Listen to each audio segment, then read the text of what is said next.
Yo, yo, yo, welcome to episode 41. Introduction to Dose, a dose of rags. um, yeah, so this is part two, guys.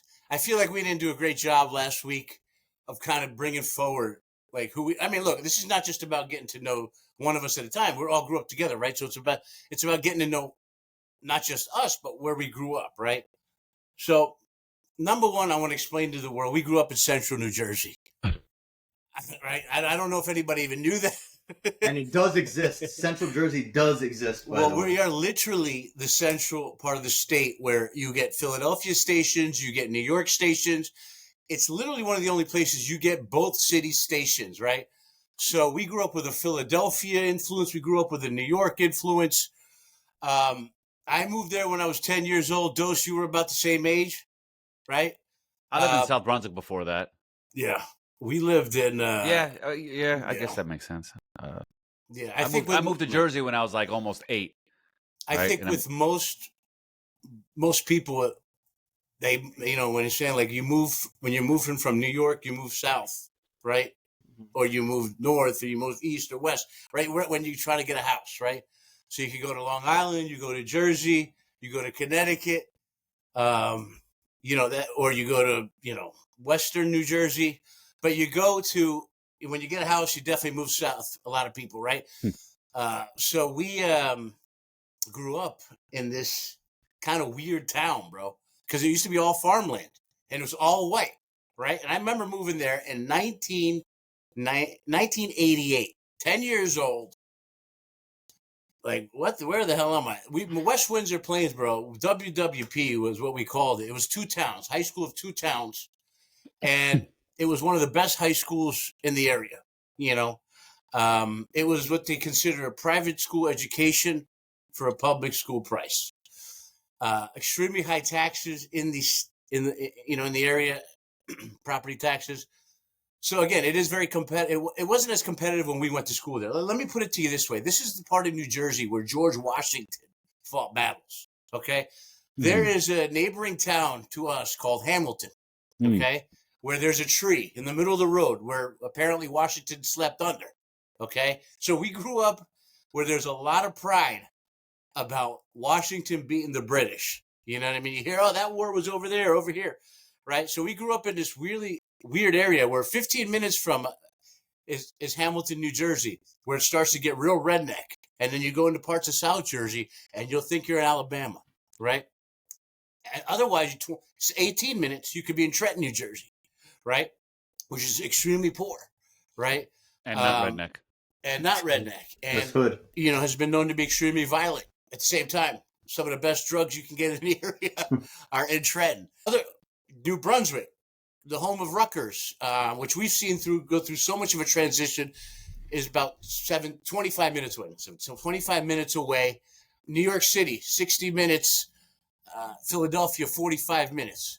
So basically, we're in the middle of everything, but in the middle of nothing. You know what I'm saying? So this used to be farmland, and it used to be mostly white.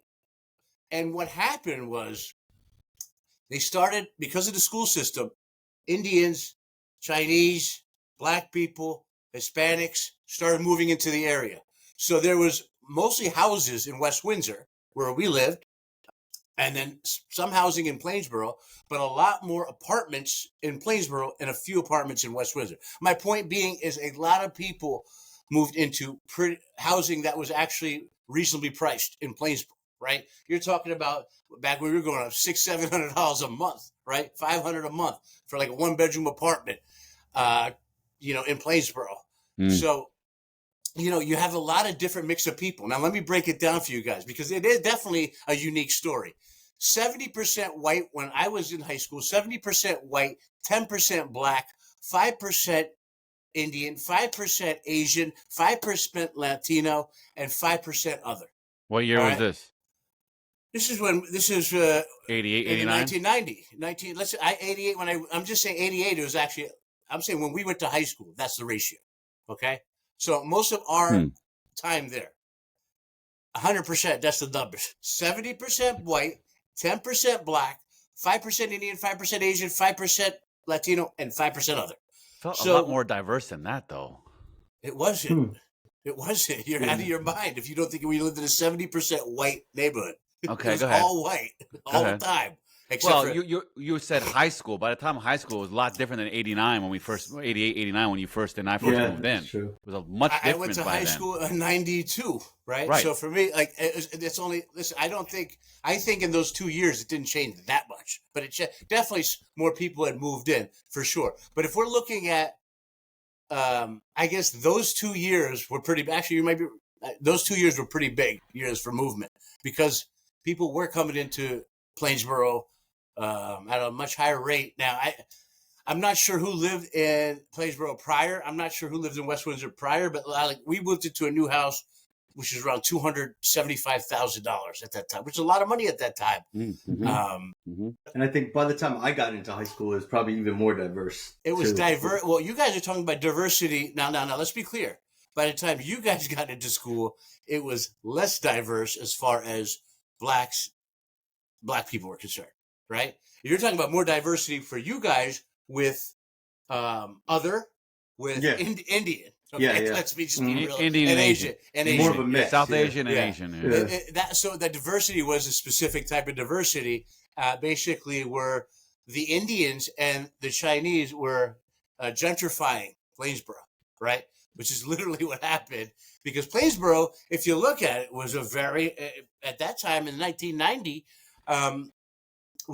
I would say Plainsboro itself, population-wise, was probably around, I don't know, 12% black or something like that, right?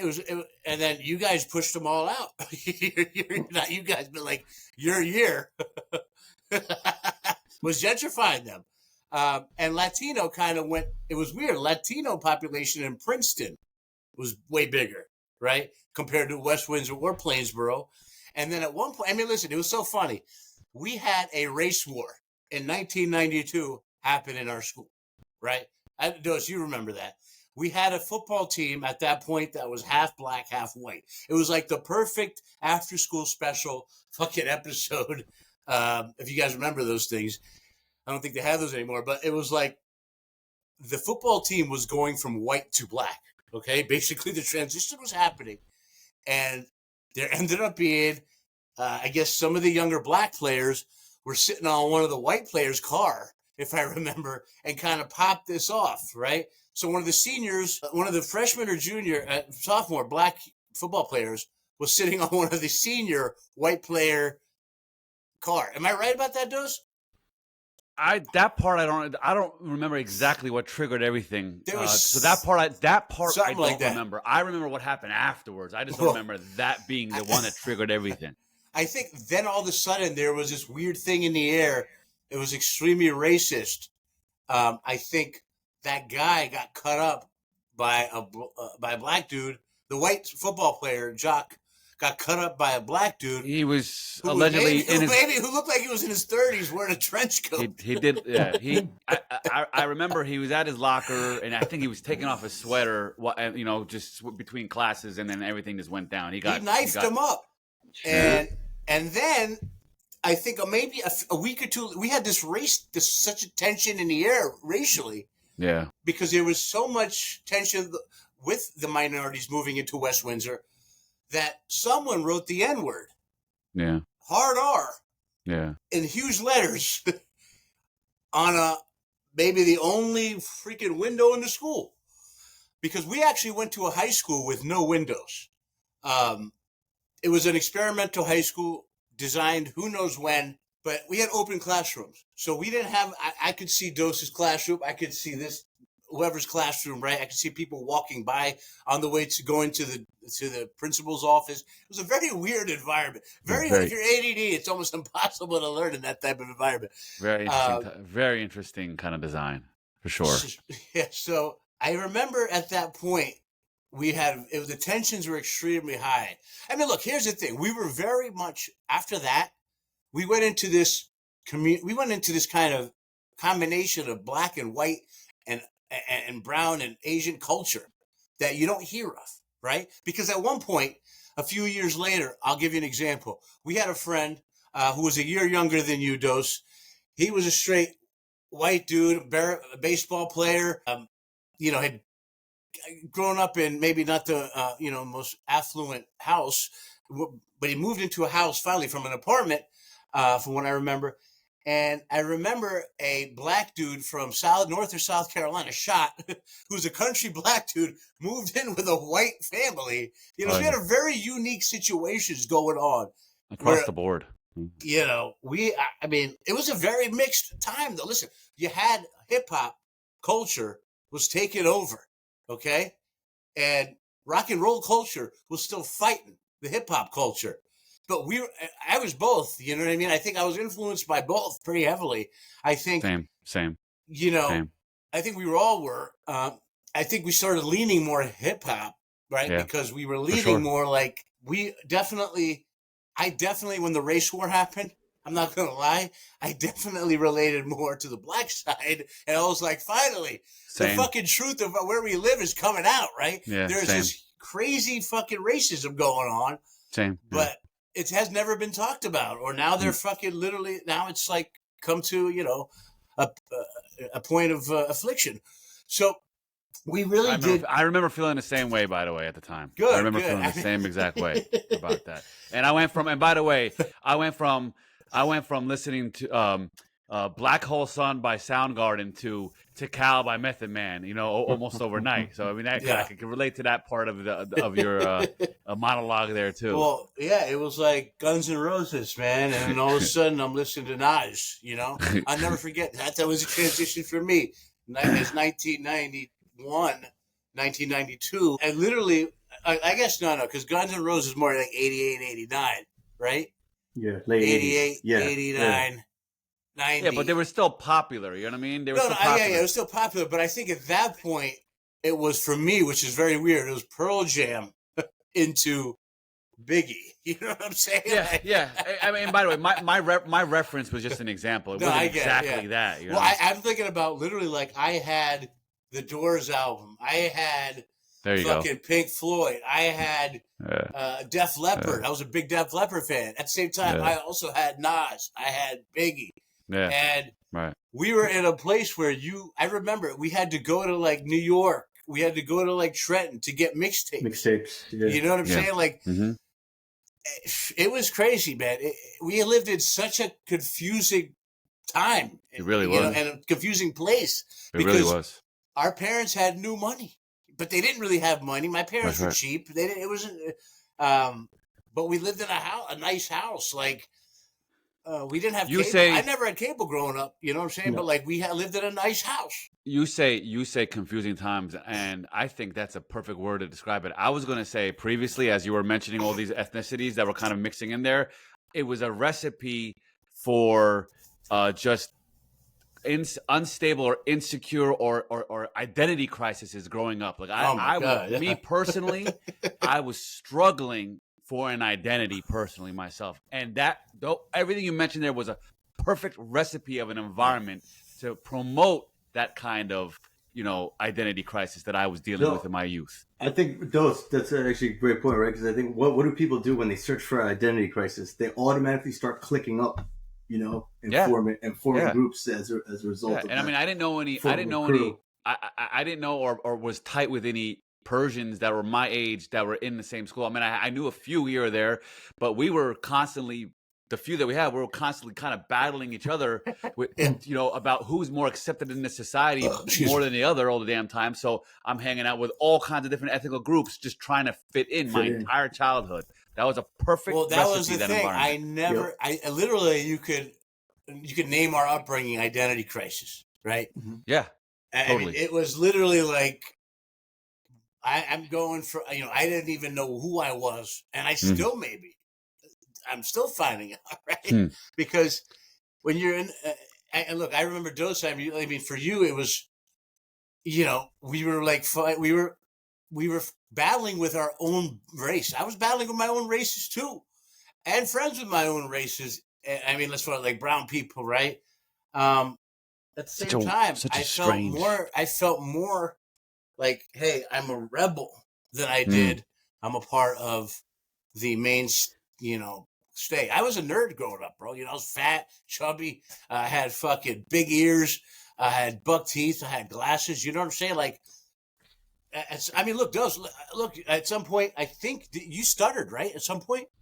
Stuttering problem? Yeah, I absolutely. Yeah. And I think that's like, look, that's how vulnerable we're talking about. Like, that adds to it. Yeah, like you stuttered, bro. And to overcome stuttering is such a hard thing, right? But to overcome stuttering when you're getting bullied by motherfuckers for being different, right? That's a whole nother level, right? It's hard enough to you stutter. At the same time, I think that must have added to it. Oh, absolutely. Right? People would mock me all the time.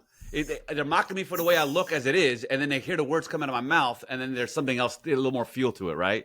So in your position, it's got to be weird. Like, your dad is this highly intelligent, like head of this program that is extremely hard to get into. The smartest PhDs in the world are a part of it. Your mom is this amazing artist, and then you're like, "Wait, bitch, I'm stuttering. Like, what the fuck happened to me?" Right? And you probably question yourself, and that also fucked you up a little because you had so many times high expectations. Right? So many times, absolutely question yourself so many times. So I mean, I think I want to tell the world like how did you get through stuttering? Like, how the fuck did you go from having trouble to where you are now, which is you're a great speaker? I thank you for saying that. I had no idea. I'm glad that you consider me that. I like to think of myself as a good speaker, but sometimes I think too highly of myself. But I don't know, dude. Whoa. He went from stuttering to patting himself on his shoulder. I like to think of myself, but I'd like to think of myself as a great speaker. But then you gas but then you gas yourself up. You got to humble yourself every now and then too, right? I think that's what life is, constantly humbling yourself. I think it's stand-up comedy. You go out there, you have no idea what's going to happen. I mean, you have a pretty much a good gauge of control, but you just never know when she's going to go off the rails, when she's going to go on the rails. You just never know. So that's the beauty of life is I think it humbles you constantly. Everything you do. I think the best, like we see, the best athletes in the world, they get humbled night in and night out, bro. It's such an amazing life we live, right? Even a point like this motherfucking piece of shit president we have, he's getting humbled, right? Sometimes, right? And he can't really see what he's living in a bubble. He's getting humbled. But anyway, let's get back to. I'm never gonna forget calling into Al Johnson trying to order a pizza once as a kid, and just for whatever reason on that particular day, I was just struggling on that day more than normal with stuttering. It was bad that the dude that took the call mocked me the whole way. Like when I finally wait. By the way, they have a thick Italian accent. That Al Johnson.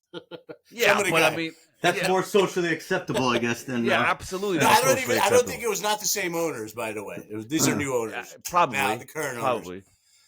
But damn, how the fuck? So wait, did you just like hang up and say, "I don't even want pizza no more"? No, I was too. I didn't realize that he was really, really mocking me until afterwards. Like I was so confused hearing him repeat the order back to me. Oh God! And he just kept stuttering the whole way through. And I'm like, is he? And I couldn't really put it. I'm only a kid. I couldn't put it together. Like, is he mocking me right now? Like, I'm so confused. Then we hang up the call. I'm like, I think he was fucking mocking me. Fucking shit. That is the worst. When you don't even realize someone's messing with you, and you realize it right after. It happened to me a million times. I'm like, wait, he was just fucking with me, wasn't he? Hard. Oh man. And listen. I don't know. I think till this day, it's still a kind of a struggle. I think anyone with a stuttering problem could probably relate to this. It's something you kind of have to deal with your entire life, even afterwards. It's just also it's purely psychological, but it is a conscious effort. Till this day, I'll catch myself stuttering here and there, and I just learning how to deal with it. Is what that comes with age. Is how you overcome it, right? I didn't get any professional help or anything like that. I just kind of figured it out myself. Which is a lot of things. Back then, all of us with whatever these weird issues, we didn't really have the luxury of using resources around us. None. Or going to some specialized doctor. Our parents weren't trying to hear that crap either. We kind of had to kind of figure it out. That's what I had to do. I just kind of figured it out along the way. But still, till this day, it's something you kind of deal with every single day. You have to try to manage every single day. Yeah, and that's the thing. I mean, I remember at that time when we were younger, there was a movie. What was that line? You say, "Did I stutter, motherfucker?" What line was that? What movie was that? I forget. Was that Samuel? Was that Pulp Fiction in the beginning? It might have been when he kept saying what or whatever. One more. I think there's a few movies, but yeah, Jay, what were you Menace saying? to Society. Menace. That's what Menace. It's a menace. That's the one I meant. Yeah. But yeah, Pulp Fiction too. Yeah. Did I say? And the thing is, what I'm wondering, right? Because that's a recipe for bullying, right? I know all of us faced it. Dose, you definitely said you got bullied, and I'm just wondering, kids today, because you have kids, right? Are they more? Is there less bullying going on today about things like this? No, there's more because social media is a new element now. In person. I have two ways to answer your question. Number one, there's more of it now because there's another channel to bully someone, and that's on a high level on social media. Yeah. Okay. Well, number one, we can get into that later. Because people's parents are online too. Now it's easy to make someone's parents. That's right. Can you imagine our parents being on social media back then? Oh my God, I was embarrassed to even go to the pizza shop with my parents. Let alone everyone sees my dad's account on Facebook. Oh my God, that would be embarrassing. Totally. But I also think this now, kids. Now it's kind of watered down a little bit as well. Don't get me wrong; it does happen, and I'm not against it. I'm against it. Excuse me. But like my 10-year-old, I don't think she really understands what bullying means. We assume you're against it, bitch. I'm for it. I don't think because I misspoke. That's why I had to. So my 10-year-old, they don't really understand what bullying is yet. Like they don't really, and they're just throwing these terminologies out there like crazy. At times, not really recognizing or really understanding what really bullying is at times. So it does feel elevated for social media purposes, but also it's not always bullying. They're not always bullying. They're calling it bullying a lot of times. I can't think of a hypothetical scenario off the top of my head, but I do think people throw around the terminology way more often than it needs to be thrown away. Let me ask you this. What was the worst bullying that you remember? Like a moment, an instance. What do you feel like sticks out to you, Dose? I would say middle school bullying by two dudes that just because they felt. I still this day I don't know what it was. Maybe the way I looked, because how I moved, whatever the case is, it was just one of those circumstances where one dude that's kind of shorter than me even at that point, who even I wasn't intimidated by because he's so damn short, but he rolled with some bigger dudes, okay? And he just felt like, I don't know if it was short dude's initiation just to pick on someone. And why are you talking shit? I heard you talking shit about me. I heard you talking shit. Oh, classic line. No. That was the worst. But that was another one. I'm talking about and Jimmy. Oh. And it'd be the bigger one. Oh, he's one. He was talking shit about you. Oh, you calling me a liar now? It's like it was one of those scenarios. Like I had a lot of those growing up. A lot of those with random people growing up. A lot of them. Like, why is this like the comment that you're talking shit about me? Or you calling me a liar? Yeah, kids are so insecure that they just take it out on other kids. They're going through some shit at home, as we know. And all these kids that we're talking about growing up, we all were like so like confused about like our futures, you know, and our lives. I mean, if you remember, the whole thing would be, okay, so let me just preface this with, we had a pretty big clique in high school when, at the point when, okay, it was like a unification by that time of white, brown, black, Asian, right? So when Dose was a junior and I was like a senior, right? The mix of people was like we had a lot of white dudes we were hanging out with. We had a lot of black dudes we were hanging out with, right? I mean, I think we were more, more closer to the black dudes, right? As far as more hanging out more often. Whereas white dudes, it was weird. Dose, you were actually tighter with a lot more of the black dudes. Whereas I think I might have been more tighter with a lot of the white dudes, right? You're talking more later in high school. Well, that's what I'm saying. I'm talking about the peak when we had a big clique. Right. Because my bullying was more in middle school than not high school. No, yeah. I'm just saying bullying. I'm just trying to give the information about kind of how it would work at high school parties, right? Got it. So we had this big clique. It was full. It was very diverse. It was like after school special. This is what it's about. Like, it was a pretty fun time, man. It was like the world is changing. You know, people from my year and your year were going into the Persian Gulf War. It was kind of a crazy fucking time. And not Persian Gulf War, sorry. When they got older. They were what was going on then? Damn. Desert Storm. Desert Storm was what year? No, that was 92. That was 91. There was another one in the middle. Bro, I know 2 people that are dead from your year.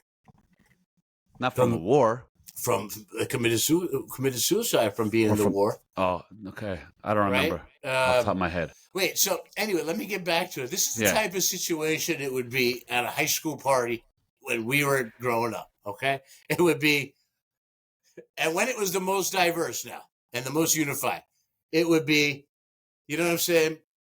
Dudes smoking blunts outside, black dudes, brown dudes, and some white dudes sprinkled in, and all smoking blunts outside or joints or whatever, hitting the bongs. Then you had the white dudes inside still doing the keggers. And I remember the funny thing was there was still this friction because that guy that you talk about that bullied you, his whole thing was he would get so high and so drunk that he would go to me, who's that? And he would literally know who it was, but that's how he wanted to start a fight. And I remember it was just happening over and over again. A cycle. And it was funny because if you think how funny that is, who's that? And he's just like, fuck you. It was like, imagine, Jay, you knew a guy for like 15 years and he rolls up and he's like, who's that? Like, and he knows who you are, but then I don't know, bro. I can't even explain how funny that shit is. That was funny. But what is funnier, that or the fact that by the time we grew up a little bit more in high school, we're all of a sudden all friends. Like nothing really happened where, you know what, you're a good dude, I'm friends with you. Just things just kind of I will tell you what happened, bro. Marijuana happened. Okay? It wasn't coincidental.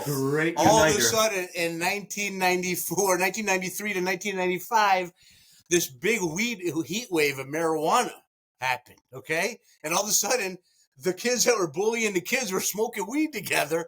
Basically, we wanted to be cooler, so we started selling weed because we were like, you know what? I can go in the hood and get the weed. These motherfuckers can't. So we used it to our advantage to sell weed to become cooler, right? That was my objective, right? That's actually a really, I agree with that.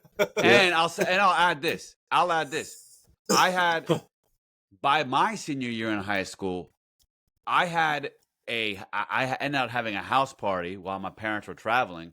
And that was proof right there that how far we've come as kids growing together in this town, a mix of diverse kids from all over the place that grew up kind of having animosity towards each other without even really knowing each other. But by the time I threw that party, everyone got to know each other and we're kind of, you know what, we are different, but we're kind of the same. I think it was one of those unification parties where it was. When we did, like you said, it's the big unifier. Well, it was awesome because like the black people and the white people were meeting on the brown land.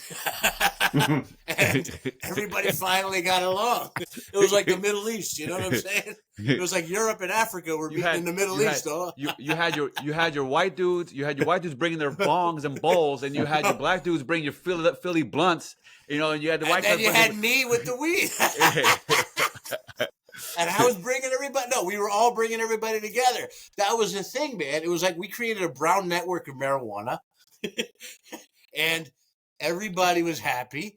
It was a good time because it was a time when, I'll be honest with you, I felt like it was less racist then than it is now, man. It did feel that way. As far as where we grew up. I'm not saying in like the city. I'm not saying in the country. I'm saying where we grew up, which is we were going, listen, at that time, I would go to the Black Hood to cop. They respected me. I would go to the Dominican block to cop. They respected me. I would go to a comic book store in Manhattan where their white people were running it, and it was like a secret spot to find, which I thought was so cool. And it was just like it was like as a person, I was finally readily accepted everywhere, and marijuana was a big part of it. Rex, I got to ask you, were you bringing them the good shit? Yes. Back then? Oh, bro, I was. Listen, let me tell you something. My aim is quality. You know what I'm saying? There's never been a more quality themed. Quality over quantity. Yeah. Quality over quantity. I would rather pay extra to get the best, to have the best. Mm-hmm. And I had no idea what the best was, but I kept finding more and more. Dude, I would go to New York. And Dose would take me. We'd drive up there. just to go find new marijuana spots. It was such a fun thing. And we still, it was started, again, uptown Manhattan, Dominican land. You had just such an amazing drug market. I mean, I got to give it up to them. The best drug market in the world, especially in the 90s. You're talking about it was like innovation. Mid to late 90s in particular. I would be on the block, bro. I'd be going to cop, and the guy would be a Dominican in a net shirt, a red net see-through net shirt. He'd come upstairs. Hold on, wait 5 minutes. He trusted me so much, he put me near the room while 3 dreads from Atlanta are copping big weight. And I'd be under other room waiting, listening to the deal. You know what I'm saying? They're arguing. Yeah. It was a time when all of a sudden now, remember, the internet started to get formed, right? So little information is starting to get exchanged better, right? So you have guys from Atlanta driving up to New York to make the trip to cop. You know what I'm saying? Was that 144? Yeah. Okay, 144 on Broadway, right across from the McDonald's over a block. Bro, 144th and Broadway. I swear to you, one of the most crazy blocks because not only did they have marijuana dealers, but there was a lot of cocaine on that block. And I literally would not forget. They had a guy selling coke on a scale. And crack on the scale, Ready Rock. Like Ready Rock. I didn't even know what they meant. It was a line. It was it was legal world, and they literally had a guy in. You know what I'm saying? Like when you there's a gate before you can get into the apartment, right? In front of the complex. This guy had this single fucking door, and he had a mask on. We call him Mask Man. He was just selling fucking 20s and whatever the fuck. But what a time to be in New York. And what a time to be in New Jersey. It was like the unification of like black culture, Dominican culture, white culture. And it was like everyone was being united through drugs, which is crazy to think. It's true. And listen, I remember this. Rags, I remember thinking after that party, I had the biggest head because I thought that I pretty much almost single-handedly united the entire town, my entire class. I'll be honest, Fergus, you were one of the most popular kids in your class, right? At that time, because not only did you fuck with the white dudes and fuck with the black dudes, but the others, you know what I'm saying? And that was the thing. And your clique was, okay, let's talk about we had a large clique per se, but you're talking about the guys that, we hung out with the most was me, you, another Indian dude, and a white dude, right? And then there would be black dudes and white dudes that we'd hang out with a lot too. But I would say I was probably at your house more than most of them, right? More than most people, right? And I would say that it was kind of weird that we had this white dude as a minority in our clique, right? Yes. And listen, it was just, bro. I mean, back then they called roasting. They were called cracking, right? Yeah. You cracking, bro? Like, you cracking, bro? Like, it was literally like that white guy would get so much shit for being white that there was years and years of fucking. But it was all free. Like, that white guy felt genuinely part of a brother. Yeah, he was. Listen, I got kicked out of my house. Let me put it to you this, guys. I got kicked out of my house. Okay, I lived in that white dude's house. Oh, yeah, you did for 6 months. Well, I got Christmas presents. I lived in a white dude crib. You know what I'm saying? He'd remind you about that decades later too. By the way, was it that tall white dude? Okay. Yeah, we were as white as they come. Every day, 11:30 p.m. We watch Cheers after the news. You know what I'm saying? It was like... we'd be in our mid to late 30s. And then they'd be arguing about something stupid that went on, and then it'll evolve into, "Oh, dude, I'm the one that let you live in my house when you had nowhere to go." Oh my god! Fuck you, dude. And he was right. But listen, I'll tell you this. He'd pull that card. And my response would be like, "When's the last time you fucking paid for some weed, motherfucker?" Right? Because he probably didn't pay for weed for a good 15 years when it was my weed, at least. You know my situation, Anu. Exactly. It sounds just like he's like, "Bro, just smoke me out, and you can warm up a Stouffer meal." I'm like, "Bitch, that's as white as you can fucking trade, bitch, a Stouffer's meal, bitch." I'll give you traded me a Stouffer's lasagna for a blunt, bitch. Oh, dude, just take this Hot Pocket. Well, Rags, you couldn't eat no meat in your house too, so I bet you still took that deal. It was a ham and cheese Hot Pocket. I was mostly eating warm-up meals. You feel me? Bro, it was, dude. I mean, unfortunately, Mike never showed up to dinner at his own house, so there was always dinner, and there was always dinner.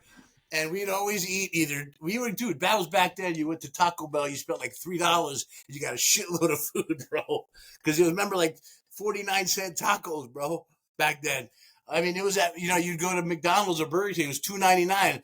Bro, we were the kings of those places. Oh, because you smoked so much pot, you had to eat something, man. But what a time to be alive at that point. I think for us, it was like such a great thing because we felt now that we could be a part of any clique, right? It gave us the confidence going into college that, look, it actually, for me, it was amazing because I really realized people are all literally the same sons of bitches, right?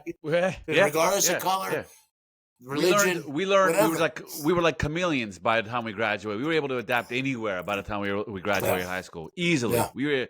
That came second nature. And then for me, at least, I mean, I went to another diverse school, in Newark, but even, Rutgers, Newark, but it was still Rutgers. It was still diverse as hell.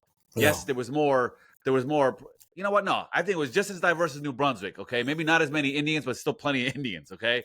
And I would just say, even then it was kind of cliquish in those schools. But for me, I was hanging out with all these different cliques all the time. I already learned how to adapt, and I was able to just fit in anywhere at that point in my life. I mean, listen, it was like your senior year where I had already graduated. It was like we'd go to a fucking party at a black dude's house in Heightstown. Then we'd go to the Deadhead's house in West Windsor to take bong hits because they were partying in the garage. Yeah. And then before you know it, we're at this fucking Colombian guy's house in Plainsboro and they're doing heroin. So, I mean, you know what I'm saying? Like, it was a diverse time, bro. I mean, it was also when, like, the heroin was hitting and, like, boom. Like, at that time, heroin, for a few years, heroin was bigger than coke. And then, I mean, in the suburbs, right? Like, it was hitting, bro. It was a crazy, crazy thing, man. But that's the thing. I wanted to make sure this episode, I feel like now the audience has a little bit better idea of who we are because we grew up, right? Absolutely. And I'll say this, what you guys talked about today, that trickle down effect from my generation and me coming up after you guys was huge. Like what you guys put into perspective paved the way today. for y'all. Yeah. I will, for our audience, we'll get into that on the next episode, and you guys will see the parallels. Cause it's crazy how it trickled down, and now it's just you guys took it to another level. To your credit, too. We did pave the way, not realizing we're paving the way, but we paved the way. Yeah. All right, and then you guys took it to another level, which is the way it's supposed to go. Right. Yeah. Right. That's involvement, right? Exactly. There. Continuous improvement. Yeah. One thing I will say is through my years of coming up, obviously being friends with Dose, being friends with all these people, I have a reputation as being a degenerate, a big degenerate. And again, it's something that I'm not anymore. I could slip into it once in a while. Once a degenerate, always a degenerate. Once a degenerate, always a degenerate. Always a degenerate. Always got that little voice in my tendencies. Head. But I was like, that was my reputation. I was a degenerate, right? Because I would take it to the extreme, man. Whatever it was. But that's the reason I bring that up is because Dose, you were on the other side of the spectrum, right? You were always Mr. Discipline. I don't think I've ever seen you too hammered. You've seen me too hammered and too effed up hundreds of times, if not thousands at this point. I maybe have never seen you too blasted off of anything. Alcohol was always very, very much look, I'll put it this way. We grew up with alcoholics, like in our clique. So it wasn't like I was the only alcoholic. There was it was like heavy addiction. People were drinking every day, right? And I mean, Dose is also, when we were growing up, the designated driver officially, because he was so disciplined, Jay, that he would be able to have a couple beers and not be too blasted, and be able to burn. It was an art. I would give you that because I was always blasted. Always, for me, it was no limits, right? Well, look, to be fair, okay, yes, someone was disciplined because I probably held on hopes that I was going to be a professional athlete at some point in my life, longer than most average kids did, okay? And so I kept that in my head. But also, one thing you have to understand, Rags, or remember or recall or something is part of it was I didn't like drinking as much because it always fucked with my stomach back then. I would get these stomach issues. I would dip off without anyone seeing me, make myself puke, and come back out there just so I could recover, just give myself enough time to recover that's and get what back out there. Wow. It was always my stomach would just always fuck with me after just like a few beers. Like it wasn't even me feeling drunk. It was just like I get this sickness in my stomach, and I was like, I mean, I can't even do this. I'd rather just burn. You know what? Fine, I guess I'll drive. I'm gonna just burn. I'm not gonna drink like that. I think that was the thing. Well, Dose was infamous for. This is Dose was infamous for. Dose is infamous for making sure we got home safe and being the guy that only burned and didn't drink a lot of the times.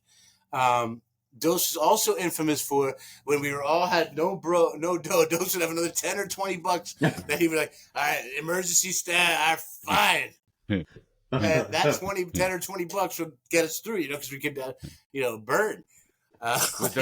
Is there anyone? Are there any moments of those scenarios that come off the top of your head that you can recall? I thought I could think of one or two. I think you had to get to hotel in Atlantic City that night. That's the biggest one right there. And how much was that hotel? How much was that hotel that night? $14. $13. Yeah. And I had a 20. Remember, I had a 20. So we were in AC. I was 19. I think. No, you were not 19. I was 18 or 17. You were 17. I was 17. I was 16. I was driving. Yeah, you were 16. I was 17. Or Reef 16. Who else was there? Nupple. Mike was there. Yeah. Nupple was 17. He was my age too. Yeah. Right. So, wow, it was crazy. We went to AC, 16 and 17 years old. Gambled somehow. All had a great time. I think we talked about this podcast once, but we were acting like, bro. Back then, it was like they didn't even question it. You and Nupple had to walk kind of around us because we were gambling, and you guys had to like pretend you weren't with us, kind of, because otherwise you guys would blow up our spot. It was you guys were in the floor in the slots, and me and Mike were walking around top. Right, I got tired of waiting, and I said to myself, "Wait a minute, I got facial hair. I look like I'm old." Mike, wait. And I said, Mike, wait for me. Let me go just see what they're doing. It's been like an hour. We walk down there, and then Mike gets, don't leave me, Ferdos. And he follows me, and then we kicked out within seconds after he follows me. Of course. Bro, it was funny. It was like, Mike, he looked like a child. Then you looked like a little older than I. And then I looked a little, the guy who Rebo, the guy who looked like he was in his 30s. You know what I'm saying? So it was definitely a weird click. And then we went to a $13 motel, which is the most disgusting motel. We had a double bed somehow. We slept on the double bed. We were taking bong hits from what I remember. And they had HBO. I carried my bong in my trunk. How stupid was I? I had a foot bong in my trunk, which I carried, which we were hitting in the hotel. I mean, but we did have a blast, though. But why did we stay at the hotel? Why didn't we just go home? Were you tired or something? Why didn't we just go home? Because we went home the next morning. We were drinking, weren't we? We were drinking. Were we? But you drove to the hotel. It was a motel, first of all. But I don't think we wanted the night to end, man. Yeah, maybe. Probably just wanted to burn all night. We told our people we were out for the night, and we were like, "That's right. That's right. Yeah. That's right." Yeah. Yeah. Okay. Yeah. I mean, look, there's a million fucking times that we could probably bring up, and it's just crazy the amount of shit that we went through. Yep. You know. Dose, you're responsible for getting a lot of people home safely. Oh yeah, bro. That's been his MO since day one. It's the same. It's not a lot of people. It's the same cycle of people. Like same 3 to 5 people. Oh man. Either me or that 1.5 year that we hung out with Hisham a lot. He drove home a lot too. That one because he didn't drink at all back then. Okay. Oh yeah. Sham was a big time part of that those years. Yeah. What a freaking man! We had some crazy times we went to these strip clubs. We used to meet these strippers, and we'd convince strippers to drive from like Maryland to New Jersey, and they were like in their 30s, and then they'd show up, and like these 17-year-old kids would be there. Oh man, it was some wild times, man. Dude, I will say this, you know, those you were very disciplined, and you were in a group of degenerates, you know, for sure. But yeah, I think my questions are. I really just want to make this a discussion of how we grew up, and I will say this: there were a lot of times we did dumb shit. From, you know, robbing people, you know, being punks, you know, like, not even like, I mean, some of the stuff we did, you know, we can go more into that in the future, because I want to have. Remember why you got kicked out of the house? You had to sleep at, Oh yeah, because my parents were like, what are you doing? You're out every night. They knew I was, bro, they knew I was a weed man. You know what I'm saying? They're not stupid, bro. They knew I was up to no good. You know what I mean? Was this before or after you? But listen, doses? Here's the thing, Jay. We were out every night. My parents did not. Yeah. Oh yeah. As a strict parent, being out every night was a no-no. I think it's one of the things at that time. Dose was a father. You got to remember. So that probably saved him a little bit and probably put him down the discipline track of I'll be the designated driver. Completely. Right? So, absolutely. You know, like totally. I think it's one of the reasons he became like that is whereas I was hustling, baby. You know what I'm saying? Like I was hustling. My parents were like, all this guy does is nothing, right? Yeah. He ain't doing nothing. You know, dude, I lost my scholarship to University of Maryland. I had a minority scholarship. I lost it. I was just going out. We used to go out every night. Just like you guys did. It was like, remember summertime in high school? We go out that was all year round. We were going out every night, bro. It's crazy because we used to burn so hard. We were burning 4, 5, 6, 7 times a day, bro. And a lot of times it was dirt weed. It was a weird freaking. Oh man! I was going to say you probably couldn't sleep at Dose's crib after that. After you no-showed his dad. No. At that point, I was 19, right? So I didn't live. That was like 2 years after. I didn't even live in West Windsor, right? I lived in New Brunswick. That's why I was working for Dose's dad because I was living in New Brunswick at the time.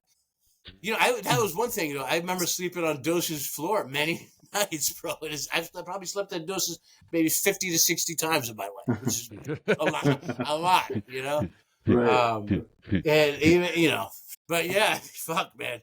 But yeah, I feel like the audience got a good understanding now, man. A little bit better of where we grew up, at least, right? And now who the roles we played, and kind of what we went through to be who we are. At some level, you know. But what you guys have anything else you want to add before we close this one out? I just say, just listening to all these, man, like just from picturing it on those times of us, like in those during that age, I just had this feeling that life was so much more fun and carefree. You know, like when you look back on those times. Bro, we used to go to Princeton University. Okay, and just hang out at Princeton like we went to university, and those kids figured out real quick. We'd go to what they call eating clubs. They were fraternities, but they call them eating clubs. And we stuck into the party a few times. But our big thing was we would go to Princeton, burn, and then go to Wawa or Hoagie Haven for a sub. You know what I mean? Like we were just kids. Yeah. But we grew up in such a weird place because we grew up in the hood there. We had Ivy League there. We had rednecks there. And we had access to the two major cities in the country, which are totally different from each other, right? So seeing Philly and seeing New York, and the differences, and then move into like Newark. Me and Dose also lived in Newark at the same time, right? But we got to know. I lived in New Brunswick. We got to know that city inside and out. We got to know, bro. It's insane. Newark, Jersey City for many years. It's like, but yeah, look, we did grow up in.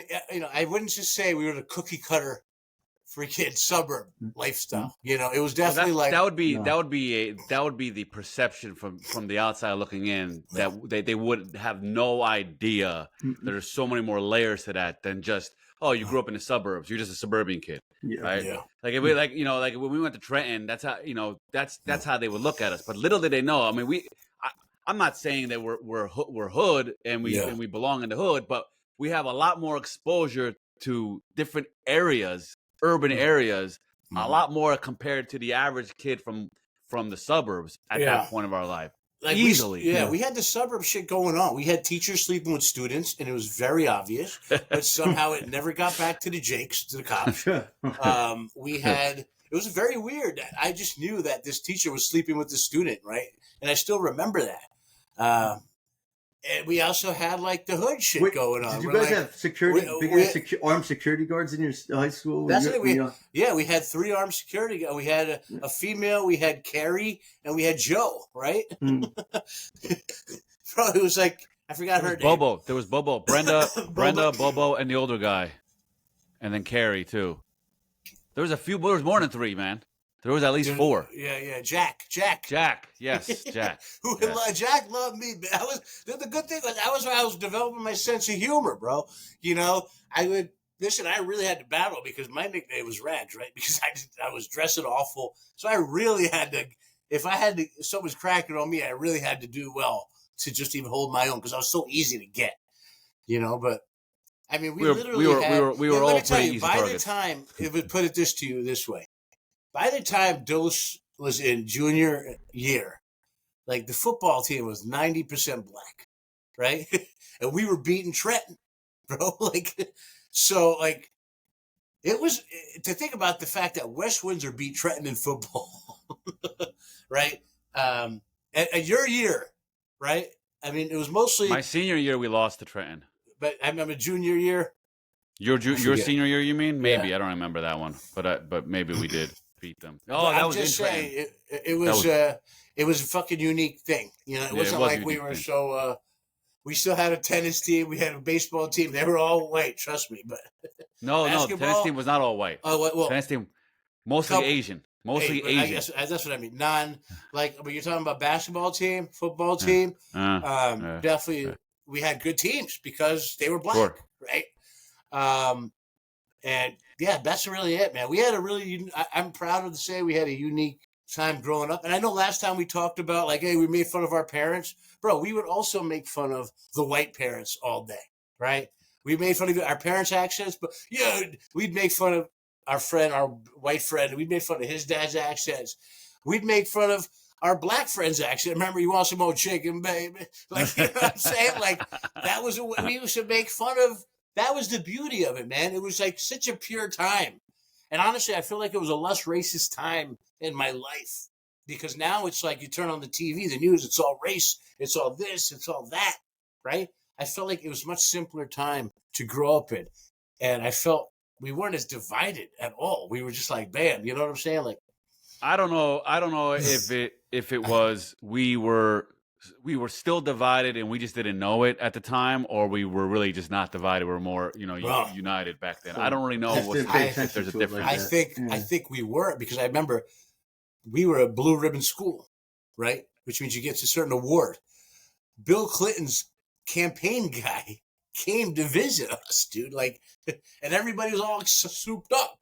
I mean, I think we were definitely in a more liberal area, right? And then you get down to Hamilton, all of a sudden it gets Republican. But I'm not even sure it was like that back then, right? I don't know. But yeah, I'm glad we got more. You know what? You guys are gonna find more and more. Find out more and more on the next week. We got Jay, and we're gonna be kind of trying to keep it the same type of tempo, where it's like a conversation rather than an interview.